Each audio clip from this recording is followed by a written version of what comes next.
ఆంధ్రప్రదేశ్ భారతీయ జనతా పార్టీలో అనూహ్యమైనటువంటి పరిణామాలు చోటు చేసుకోబోతున్నాయని, అందులో భాగంగానే మాజీ ముఖ్యమంత్రి అయినటువంటి నల్లారి కిరణ్ కుమార్ రెడ్డి ఈరోజు ఆంధ్రప్రదేశ్ ముఖ్యమంత్రి వర్యులైనటువంటి చంద్రబాబు గారితో భేటీ అయ్యారని, వారి భేటీ వెనక ఆ ముగ్గురు బీజేపీ నాయకుల హస్తం ఉంది, వారు చక్రం తిప్పబట్టే ఇప్పుడు కిరణ్ కుమార్ రెడ్డి చంద్రబాబు గారితో భేటీ అయ్యారు అనేటువంటి వార్త ఇప్పుడు సోషల్ మీడియాలో చక్కర్లు కొడుతున్న నేపథ్యంలో అసలు కిరణ్ కుమార్ రెడ్డి చంద్రబాబు గారితో భేటీ అవ్వడానికి కారణం ఏంటి, భారతీయ జనతా పార్టీలో జరగబోతున్నటువంటి ఆ అనూహ్యమైనటువంటి పరిణామాలు ఏంటి అనేది మనం విశ్లేషణ చేసుకునేటువంటి ప్రయత్నం అయితే చేద్దాం. ప్రస్తుతం మనతో పాటు ఉన్నారు ప్రముఖ రాజకీయ విశ్లేషకులు, ప్రముఖ సీనియర్ జర్నలిస్ట్ సిఎస్ రావు గారు. సార్తో మాట్లాడదాం. సార్ నమస్తే. సార్ నమస్తే.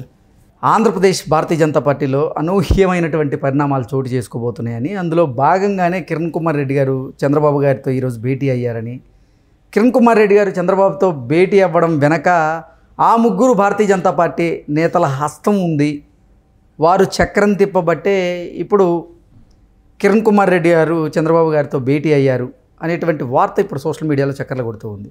ఏంటి సార్ అసలు ఏం జరుగుతుంది ఆంధ్రప్రదేశ్ భారతీయ జనతా పార్టీలో? సో భారతీయ జనతా పార్టీలో కొంతమంది జగన్మోహన్ రెడ్డి గారి వైఎస్ఆర్ కాంగ్రెస్ పార్టీకి సంబంధించిన కోవట్లు ఉన్నారు. ఇది బాగా ప్రచారం జరుగుతున్నటువంటి అంశం. ఎన్నికల ముందు, ఎన్నికల తర్వాత మొత్తం జరుగుతుంది. దానికి బలం చేకూరేలా ఇటీవల జరిగినటువంటి నెయ్యి కల్తీ విషయంలో ఆ బ్యాచ్ ఎవరో కూడా బయటకు వచ్చి మాట్లాడలేదు, అభిప్రాయం వ్యక్తం చేయలేదు. సో ఆ బ్యాచ్ ఎవరనేది అందరికీ తెలుసు. సో వాళ్ళు ఇప్పుడున్నటువంటి బీజేపీ అధ్యక్షురాలు పురంధరేశ్వరి గారు మారితే బాగుండు, ఆవిడ నుంచి అధ్యక్ష బాధ్యతలు తొలగిస్తే బాగుండు బీజేపీ అనేటువంటి అభిప్రాయంతో ఉన్నారు అనేది వాళ్ళ గ్రూపులో నడుస్తున్నటువంటి చర్చ. ఓకే. దానికి సంబంధించి ఆల్రెడీ అనేకమైనటువంటి కంప్లైంట్లు తెర వెనుక పెట్టారు, ఆవిడ మీద చాలా కంప్లైంట్స్ అధిష్టానానికి చేరవేశారు అనేటువంటిది చాలా కాలంగా వినిపిస్తూ ఉంది. చంద్రబాబు నాయుడు గారు ఏం మాట్లాడితే ఆవిడ కూడా అది మాట్లాడుతున్నారు, చంద్రబాబు నాయుడు గారికి సపోర్ట్ చేస్తున్నారు ఆవిడ. ఇలాంటివన్నీ కూడా చెప్తూ వచ్చారు కేంద్రంలో ఉండేటువంటి బీజేపీ పెద్దలకి. YSR Congress party a stand తీసుకుంటే ఆ స్టాండ్ మేరకు వాళ్ళు నడుస్తున్నారు. సో ఇలాంటి పరిస్థితుల్లో వాళ్ళ తరఫు నుంచి ఒక లీడర్ని ఫోకస్ చేసే ప్రయత్నం చేస్తూ ఈ మధ్యకాలంలో సోషల్ మీడియాలో మర్చిపోకుండా స్ప్రెడ్ చేస్తున్నారు పేరు, ఆల్టర్నేటివ్ పేరు. పురంధరేశ్వరి గారికి ఆల్టర్నేటివ్ పేరు ఎవరిదంటే కిరణ్ కుమార్ రెడ్డి గారి పేరు స్ప్రెడ్ చేస్తూ ఉన్నారు సోషల్ మీడియాలో. సో కిరణ్ కుమార్ రెడ్డి గారు బహుశా ఆయన ఆంధ్రప్రదేశ్ బీజేపీ అధ్యక్షుడు పదవి ఆశిస్తున్నారో లేదో మరి తెలియదు. బట్ ఆయన అయితే కాంగ్రెస్ పార్టీ తరఫు నుంచి అప్పట్లో పీసీసీ అధ్యక్ష పదవిని ఆశించారు. అది రాకపోయేటప్పటికి పార్టీ మారి బీజేపీలోకి వచ్చారు. అయితే ఇప్పుడు ఎన్డీఏ కూటమి అధికారంలో ఉంది ఆంధ్రప్రదేశ్లో. ఎన్డీఏ కూటమి అధికారంలో ఉన్నప్పుడు కూడా ఏ పార్టీకి సంబంధించినటువంటి రాజకీయ ఎత్తుగడలు ఆ పార్టీకి ఉన్నాయి, ఆయా పార్టీలు పనిచేస్తున్నాయి. జనసేన పార్టీ విస్తరింపజేసుకునేందుకు ప్రయత్నం చేస్తుంది. బీజేపీ తన పార్టీని విస్తరింపజేసుకునేందుకు ఆంధ్రప్రదేశ్లో ప్రయత్నం చేస్తుంది. తెలుగుదేశం పార్టీ ఎలాగో ఎస్టాబ్లిష్డ్ పార్టీ, అధికారంలో ఉన్నటువంటి పార్టీ. ఇక్కడ బీజేపీ యొక్క టార్గెట్ ఏంటి? 2024 ఎన్నికలకు ముందు కింగ్ కావాలి లేదా కింగ్ మేకర్ కావాలి. కింగ్ ఏమో తెలంగాణలో, కింగ్ మేకర్ ఏమో ఆంధ్రప్రదేశ్లో కావాలనేది వాళ్ళ టార్గెట్. తెలంగాణలో కింగ్ కాదు కదా, బొంగు కూడా కాలేదు. ఆంధ్రప్రదేశ్లో ఏంటి, కింగ్ మేకర్ కావాలనుకున్నారు. బట్ కింగ్ మేకర్ కావాలని చెప్పి అనుకున్నారు, కానీ ప్రజలు ఏం చేశారంటే తెలుగుదేశం పార్టీకి అనూహ్యంగా 164 సీట్లు కూటమితోటి ఇచ్చారు. తెలుగుదేశం పార్టీకి ఓన్గా అయిన ప్రభుత్వాన్ని ఏర్పాటు చేసుకునేంత బలం ఇచ్చేశారు. అవును. కాబట్టి అక్కడ కూడా కింగ్ మేకర్ కాదు, బొంగు మేకర్ అయిందాడ. అసలు బీజేపీ అక్కడ పర్సెంటేజ్ అంత ఓట్ బ్యాంక్ పర్సెంటేజ్ 0.5% ఉందని చెప్పి అప్పట్లో వేసినటువంటి అంచనా. అదేదో తెలుగుదేశం పార్టీ నీడ నుండి గెలిచింది. సరే, తెలుగుదేశం పార్టీ కూడా ఆ రోజున తెలుగుదేశం పార్టీ కానీ జనసేన కానీ భావించింది ఏంటంటే ఆంధ్రప్రదేశ్ రాష్ట్ర ప్రయోజనాలు కావాలి అని అంటే కేంద్రంలో సపోర్ట్ కావాలి, కేంద్రంలో మళ్ళీ నరేంద్ర మోడీ గారి అధికారంలోకి వచ్చేటువంటి అవకాశం ఉందని చెప్పి సర్వేలన్నీ చెబుతున్నాయి. ఇలాంటి పరిస్థితుల్లో బీజేపీని వ్యతిరేకించి పోయినందువల్ల ఆంధ్రప్రదేశ్కి నష్టం జరుగుతుంది.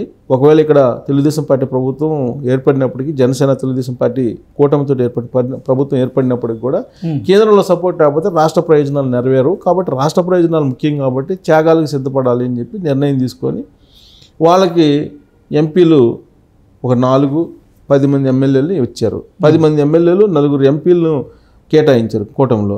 ఆ 4 ఎంపీలకు సంబంధించిన అభ్యర్థులు లేక మళ్ళీ తెలుగుదేశం పార్టీ నుంచి తీసుకుని కొంతమందిని పెట్టారు. ఎమ్మెల్యేలు 10 మందిని పోటీ చేసేవాళ్ళు లేక మళ్ళీ తెలుగుదేశం పార్టీ నుంచి తీసుకుని కొంతమందిని పోటీ చేయించారు. ఇలాంటి పరిస్థితుల్లో ఇప్పుడు బీజేపీని విస్తరింపజేస్తాను, బీజేపీని మళ్ళీ రాబోయే రోజుల్లో అధికారంలోకి తీసుకురావాలి, బీజేపీ కింగ్ మేకర్ కావాలి, లేదంటే కింగే కావాలి అనేటువంటి ఉద్దేశంతో జగన్మోహన్ రెడ్డి గారు వైఎస్ఆర్ కాంగ్రెస్ పార్టీకి కోట్లుగా వ్యవహరిస్తున్నటువంటి కొంతమంది ప్రయత్నం చేస్తున్నారు. అల్టిమేట్ టార్గెట్ ఏంటి వైఎస్ఆర్ కాంగ్రెస్ పార్టీది? కూటమి అనేది చీలిపోవాలి. కూటమి ఉన్నంత వరకు మనుగడ ఉండదు వైఎస్ఆర్ కాంగ్రెస్ పార్టీకి అనేది ఆ పార్టీ యొక్క అభిప్రాయం. దాన్ని ఆ మేరకు చర్చ కూడా జరుగుతుంది అంతర్గతంగా ఆ పార్టీలో. కాబట్టి ఫస్ట్ ఏంటి, ఈ కూటమిని చీల్చాలంటే బీజేపీలో చిచ్చు పెట్టాలి. జనసేనలో పెట్టాలని చూశారు. పవన్ కళ్యాణ్ గారు సీఎం ఎందుకు కాకూడదు అనేది, పవన్ కళ్యాణ్ గారు అసలు నాకు సీఎంఏ వద్దన్నారు. దాంతో అసలు జనసేన నుంచి తెలుగుదేశం పార్టీ విడిపోయే అవకాశం లేదు, తెలుగుదేశం పార్టీ జనసేన విడిపోయే అవసరం లేదు, ఆ 2 పార్టీలు మనం వేరు చేయలేమని చెప్పి అభిప్రాయానికి వచ్చిన తర్వాత బీజేపీని రెచ్చగొట్టే ప్రయత్నం చేస్తున్నారు. ఇప్పుడు ఆ రెచ్చగొట్టే ప్రయత్నం ఎక్కడి నుంచి చేస్తున్నారంటే ఈ వైఎస్ఆర్ కాంగ్రెస్ పార్టీ కోర్టుల నుంచి మొదలుపెట్టారు. ఇప్పుడు వాళ్ళు ఏం చేశారు, రకరకాల కంప్లైంట్ చేసి పురంధరేశ్వరి గారిని అధ్యక్షురాలు పదవి నుంచి తొలగించాలి అనేటువంటి కాన్సెప్ట్ తోటి కిరణ్ కుమార్ రెడ్డి గారి పేరు ముందుకు తీసుకెళ్లారు. బీజేపీ కూటమిలో ఉన్నటువంటి చంద్రబాబు నాయుడు గారికి ప్రయారిటీ ఇస్తుంది కదా, ఎందుకంటే కేంద్రంలో కీలకమైన భాగస్వామి కదా చంద్రబాబు నాయుడు గారు. చంద్రబాబు నాయుడు గారికి తెలియకుండా బీజేపీ అధ్యక్షుని మార్చేస్తారా? మాట అయినా చెప్తారు కదా. సో వాళ్ళ ఇంటర్నల్ ఇష్యూ, వాళ్ళ పొలిటికల్ ఇష్యూ అయినప్పటికీ నీకు కూటమిలో భాగస్వామిగా ఉన్నారు కదా వాళ్ళు ప్రభుత్వంలో. సో ఒక మాట అయితే చెప్తారు కదా. బహుశా చంద్రబాబు నాయుడు గారు అడ్డు చెప్పకుండా ఉండడానికి కిరణ్ కుమార్ రెడ్డి గారు ఏమన్నా కలిశారా చంద్రబాబు నాయుడు గారితో అనేది ఒకటి వినిపిస్తుంది. సో చంద్రబాబు నాయుడు గారు ఢిల్లీ కూడా వెళ్తున్నారు కాబట్టి ఒకవేళ చంద్రబాబు నాయుడు గారు అభ్యంతరం పెడితే కనుక ఈ పోస్ట్ రాదేమో అనే ఉద్దేశంతో బహుశా కిరణ్ కుమార్ రెడ్డి గారు కలిసి ఉంటారనేటువంటి టాక్ నడుస్తుంది. ఒకవేళ కిరణ్ కుమార్ రెడ్డి గారికి కనుక బీజేపీ అధ్యక్ష బాధ్యతలు ఆంధ్రప్రదేశ్లో అప్పచెప్తే ఇప్పుడున్నటువంటి 0.5 కాస్త 0.1కి వెళ్ళే అవకాశం ఉంది. ఎందుకనంటే ఇప్పుడు రేపు రాబోయేటువంటి రోజుల్లో ఇప్పుడు సపోజ్ ఆయనకి అధ్యక్ష బాధ్యతలు అప్పచెప్తారు అనుకున్నాం, ఆయన మీద ఏం క్యాంపెయిన్ చేస్తారు వైఎస్ఆర్ కాంగ్రెస్ పార్టీ వాళ్ళు? ఇతను రాష్ట్రానికి ద్రోహి, ఇతను చివరి ముఖ్యమంత్రి ఉమ్మడి ఆంధ్రప్రదేశ్కి రాష్ట్రం విడిపోయేలాగా బిల్లు పెట్టి ఏకగ్రీవంగా పంపించింది ఇతను రాష్ట్రానికి ద్రోహి కాబట్టి అందుకే చెప్పు గుర్తుతో అప్పట్లో సమైక్యాంధ్ర పార్టీ పెడితే ఆయనతో పాటు డిపాజిట్లు కూడా రాకుండా ఓడిపోయినటువంటి ఇతను అసలు రాష్ట్రం విడిపోవడానికే కిరణ్ కుమార్ రెడ్డి కారణం అని చెప్పి ప్రచారం చేస్తారు వైఎస్ఆర్ కాంగ్రెస్ పార్టీ వాళ్ళు. దాని ఎఫెక్టు కూటమి మీద కూడా పడుతుంది. కాబట్టి కూటమి నష్టపోయేటువంటి అవకాశం ఉంది. బహుశా ఆ పని ఢిల్లీ పెద్దలు చేస్తారా అని అంటే చేస్తే కనుక నష్టపోతారు. ఇప్పుడు వైఎస్ఆర్ కాంగ్రెస్ పార్టీ కోర్టులు చెప్పేటువంటి మాటని విని వాళ్ళు కనుక అధ్యక్షురాలని మార్చేసి కిరణ్ కుమార్ రెడ్డి గారికి కనుక ఇస్తే next campaign YSR Congress party వాళ్ళు చేసేది అది.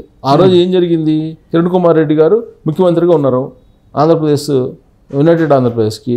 ఆయన చేసింది ఏంటి, బిల్లును పాస్ చేయించి.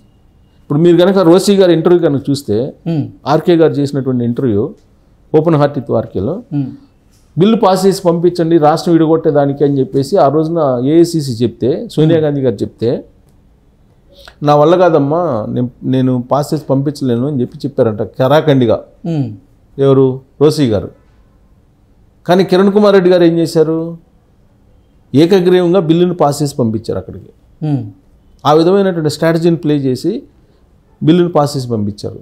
అసలు యాక్చువల్గా ఆయన చేయాల్సింది ఏంటి, అసలు యాక్చువల్గా రాష్ట్రం సమైక్యంగా ఉండాలనుకుంటే ఆయన చేయాల్సిన పని ఏంటి, డిజాల్వ్ చేయాలి గవర్నమెంట్ని.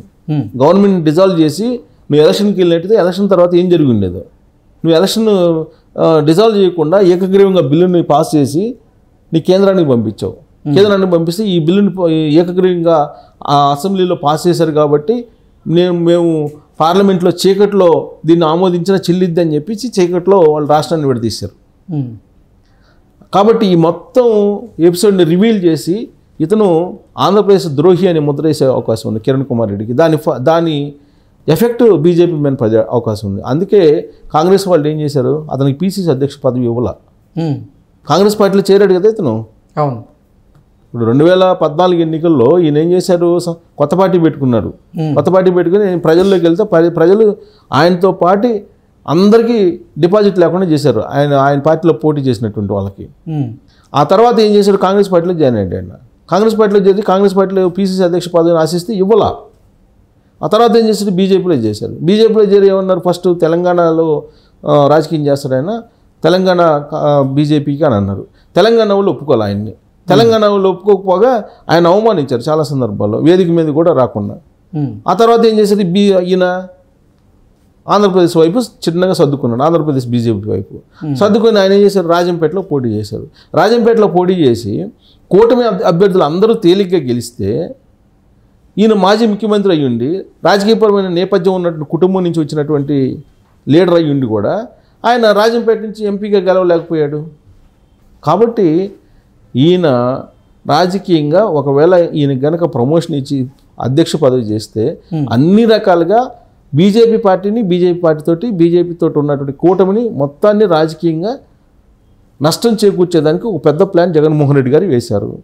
ఆయన వేసినటువంటి ప్లాన్లో కనుక వీళ్ళు పడితే మొదటికే మోసం వస్తుంది బీజేపీకి అని చెప్పి మనం విశ్లేషణ చేసుకోవచ్చు. Okay sir, thank you.